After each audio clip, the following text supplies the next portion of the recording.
Quand une cellule en rencontre une autre et que sur l'écran, ça se passe en 10 secondes et qu'en temps réel, ça veut dire peut-être 4 heures ou 5 heures, est-ce que je triche avec le temps ou est-ce que je montre quelque chose de vrai? Je crois que je montre quelque chose de vrai.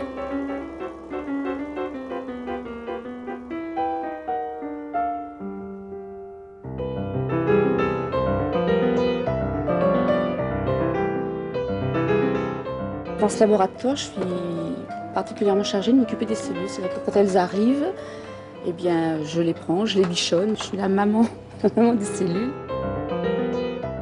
Moi, je répare tout ce qui est cassé. Et Dieu sait si ça casse.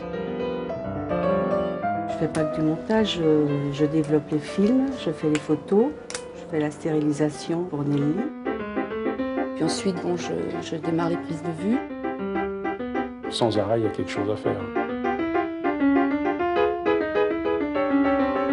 Je suis un petit peu, je ne veux pas dire la mémoire de Marcel, mais des fois il oublie même le jour que l'on est, donc... Je suis chercheur, je crois, avant tout.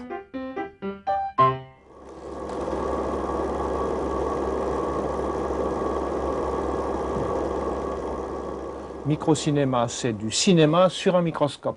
Par exemple, si on prend une image toutes les minutes, 25 images, ça fait 25 minutes. Et à la projection, 25 images font 1 seconde. C'est du microcinéma à l'accéléré. Ensuite, très vite, on s'aperçoit que les images les unes derrière les autres créent le mouvement et font découvrir autre chose.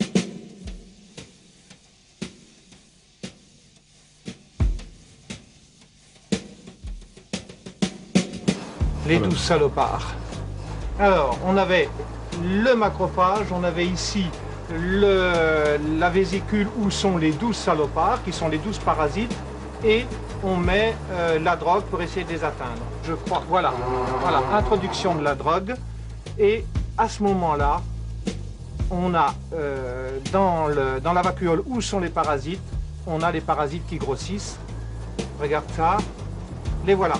Voilà, ils grossissent, ils se décrochent, et certains, effectivement, pètent. D'ailleurs, tous les uns après les autres, les 12 salopards vont disparaître.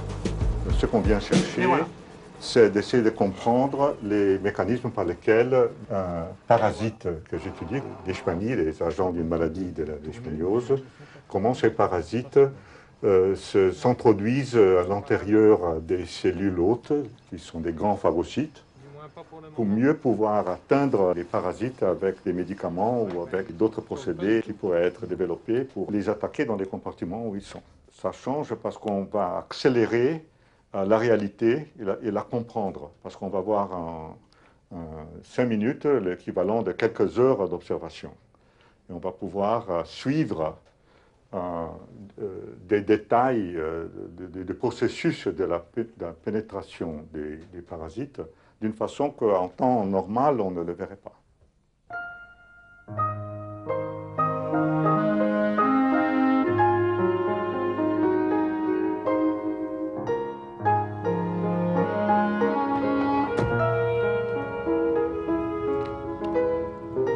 Il fallait bien sûr adapter les systèmes pour commander l'allumage de la lampe du microscope qui ne peut pas rester allumée en permanence. Et puis, la prise de vue, bien sûr, est primordiale, mais il faut s'occuper en priorité aussi de maintenir la bonne température, parce que les cellules ne se maintiennent correctement que si on garde une température correspondant à l'élément, à la catégorie cellulaire. Si c'est des cellules humaines, ça sera 37, mais des cellules animales, ça peut être 25, 26, ou autre chose comme température. Et puis il y a encore, c'était tout une espèce de mécano à monter, et les fabricants de microscopes ne nous proposent pas des appareils où on appuie sur un bouton et on obtient l'enregistrement, parce que c'est très peu demandé et c'est à vous de vous débrouiller pour adapter le microscope à la caméra.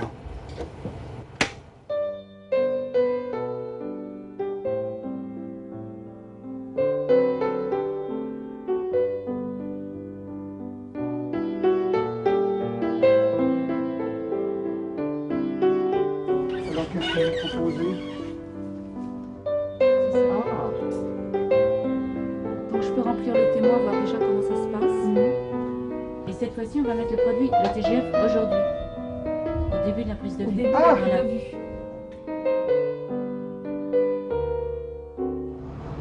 On a démarré des prises de vue sur 3 postes. Ça concerne les mêmes cellules, mais avec un traitement.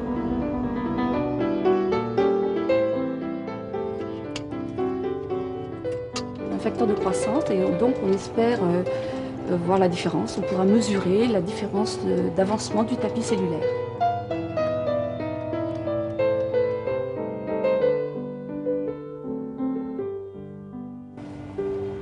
Donc pour faire ce suivi de prise de vue, on a programmé 2000 images, donc une image toutes les minutes sur 2000 images, ce qui va faire un suivi pendant 33 heures.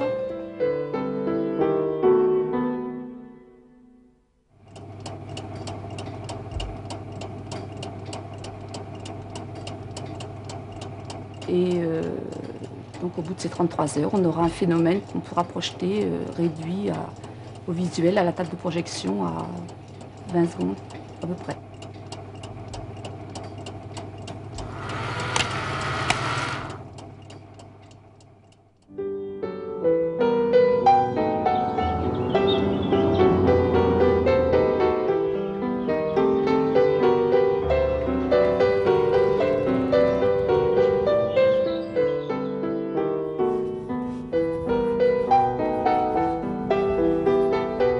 Le merveilleux du microcinéma, c'est de regarder dans le microscope, de voir un champ, une immobilité, de repasser 1 heure après pour voir si la mise au point est toujours là.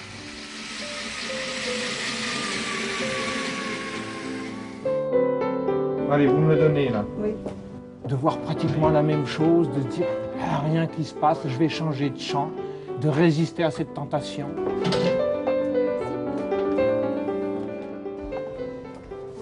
Et 24 heures, 48 heures ou 3 jours après de développer le film.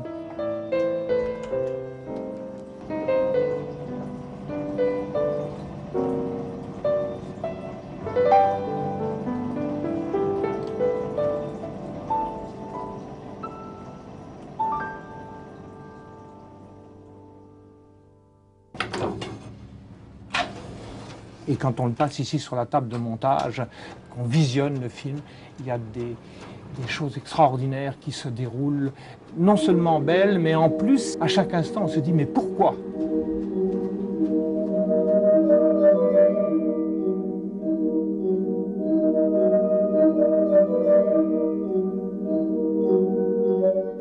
Regarde comme ça fonce. Voilà, jonction des deux et fermeture, cicatrisation de la plaie, si plaie il y a. Mais bon, ça c'est ce qui se passe in vivo et on l'a en culture. On peut faire rouvrir le tout, parce que c'est vrai que de voir le phénomène à l'endroit et à l'envers, c'est toujours porteur de quelque chose. On arrive à mieux distinguer, en particulier là au niveau de ces îlots cellulaires. Nous étudions ce qui se produit au niveau des voies respiratoires, donc du nez, de la trachée, des poumons, quand on absorbe avec l'air qu'on respire un certain nombre de polluants atmosphériques. Et nous avons pu voir, grâce au microcinéma, comment un trou dans l'épithélium pouvait se reconstituer par le déplacement, la migration de cellules épithéliales. Le microcinéma nous permet de faire apparaître des choses que nous ne voyons pas d'habitude. Et donc, ces déformations, ces déplacements des cellules sur leur support qu'il est seul à nous permettre de voir. Et donc il y a une magie à ça, parce que en fait on a l'impression de voir vraiment ce qu'est la vie.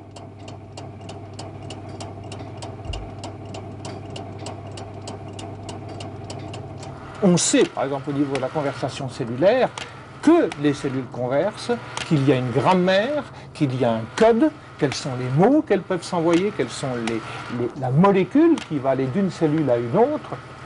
Comment elles font, on ne sait pas du tout.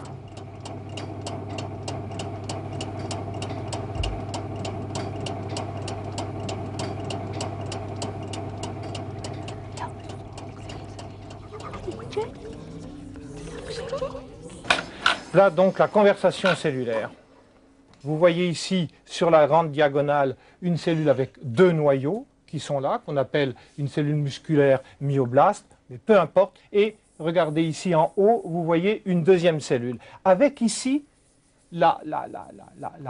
la peau, en quelque sorte, de la cellule, qui effectivement est en train d'explorer l'environnement et qui contacte l'autre cellule. À ce moment-là, plus de mouvement au niveau de ce contact, uniquement des mouvements à l'extérieur, et ici, échange de matériel. Donc, conversation, en gros, on en a pour 15 ou 20 secondes. Le temps réel à notre horloge, c'est environ 8 heures.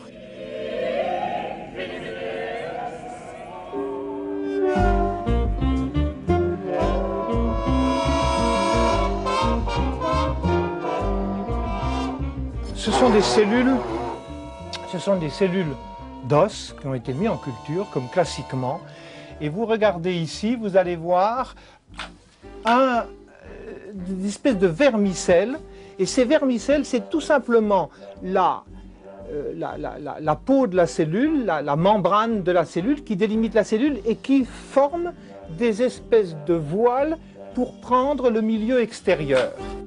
On a donc ces espèces de doigts qui se promènent sur toute la surface, qui vont se rendre compte, qui fusionnent de nouveau avec la cellule, qui ressortent et qui captent une partie de l'extérieur. Et à certains moments, on s'aperçoit qu'il y a au moins 5 ou 6 doigts. Regardez là, là, elle était merveilleuse, là, au niveau à la limite, on voyait presque le poignet. Bien sûr, c'est pas une main avec 5 doigts, hein, ça c'est... Et le voilà, avec ici la poussée de diplettes qui ont été pris à l'extérieur, qui sont poussés à l'intérieur de la cellule. Voici le temps classique, le temps normal, notre horloge, avec des cellules qui battent, ce sont des cellules du cœur. Ces cellules ont gardé la mémoire, et c'est assez extraordinaire, ont gardé la mémoire de leur battement, bien qu'elles soient retirées de l'ensemble du système vivant qu'est le corps. Et je veux dire, là aussi, il y a une intense émotion. Regardez, ça c'est la peau de la cellule. Vibration, pulsation sur la surface cellulaire. Et petit à petit, on descend et nous sommes au niveau du corps cellulaire lui-même, avec les noyaux, qui est la mémoire de la cellule. Et les pulsations, bien sûr, qui continuent.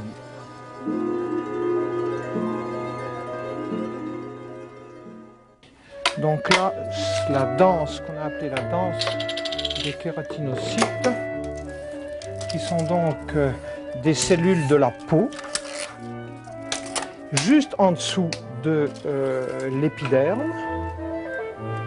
Et voici là qui tournent ensemble, qui fait tout à fait penser à une valse. 1, 2, 3, 4, 5, 6 cellules qui sont ensemble, qui sont regroupées, qui s'étirent, qui reviennent et qui peuvent maintenant de nouveau être très très allongées l'une par rapport aux autres et qui se quittent. Vous avez vu ces longs prolongements, ces contacts qui se prennent la main dans la main, du corps à corps, et elles tournent. Pourquoi tournent-elles? Pourquoi ces contacts? Eh oui. Regardez ça. Et on a effectivement en haut de l'écran un couple de cellules qui avance de façon très caractéristique et qui m'a fait appeler ça la nage papillon, où effectivement on a l'ensemble du cytoplasme qui revient, qui a cette espèce de mouvement un peu comme une nage papillon avec projection de la membrane. Là, la séquence les dents de la mer, c'est donc les cellules de la peau, de l'épiderme, qui, mis en culture, progressent, toujours la forme chausson-pomme, avec par derrière, il avance à regret, on a ce qu'on appelle des zones d'accrochage qui sont là.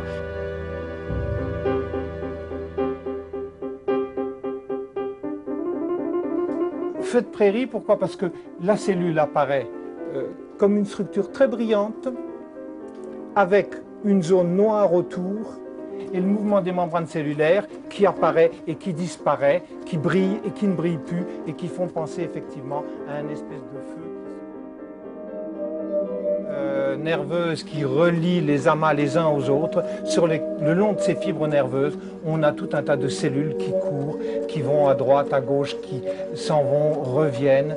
C'est au niveau de la notion de communication, au niveau du neurone, du tissu nerveux, c'est une séquence assez extraordinaire.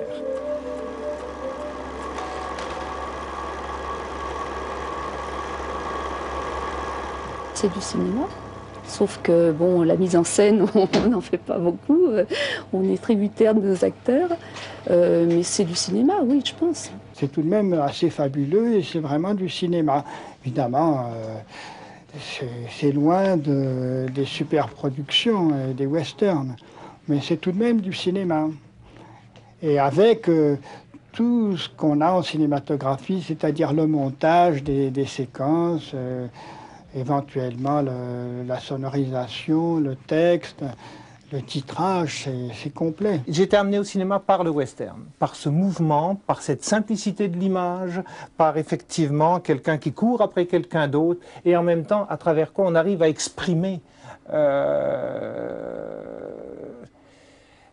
la simplicité de l'expression de sentiments à travers la gestuelle. Et pas du tout à travers le discours, mais à travers le geste. Et c'est ce qui me plaît au cinéma. J'aime pas un cinéma bavard. J'aime un cinéma mouvement. Vous les avez vues, les images du cœur?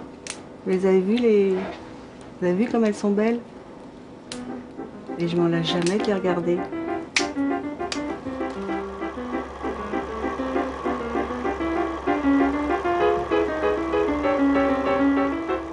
Les images que j'aurais aimé filmer, que j'aimerais, que j'espère filmer, ce sont des images où on est à l'intérieur de la cellule, où on voit le noyau tourner. Imaginons par exemple que le cinéma, le microcinéma demain, on puisse colorer sur le vivant les cellules et avoir sur écran, et pourquoi pas dans les salles publiques, le déroulement de la vie.